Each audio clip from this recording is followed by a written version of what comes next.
ഇതെന്തും മറിമായും എനിക്ക് ഭ്രാന്തായി പോയതാണ്, അത് നാട്ടുകാർക്ക് മൊത്തം ഭ്രാന്തായ. എവിടെ പോണ് മുട്ടിലിറങ്ങി?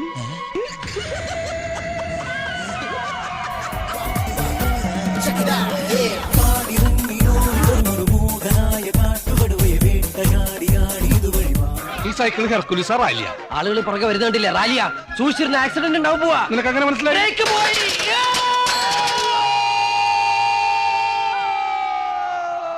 ഇതെന്നാട്ടോ മയിലാട്ടോ പത്രിക, പുലിയാട്ടോ പത്രിക, ഇതെന്നാട്ടോ? ദൈവമേ, ഇതെന്താണ്? കഴുത്തുളുക്കുള്ള സംസ്ഥാന സമ്മേളനം ഉണ്ടാ? അല്ലടാ, നിന്റെ അപ്പൂപ്പന്റെ 16 പോവാ. പതിയെ പോടാ, എനിക്ക് ദേശത്തെ വഴിയേറിയില്ലാന്ന്. കയ്യും കാലും പെട്ട പെട്ടക്കെന്ന് തുട്ടി തുട്ടിക്കെന്ന്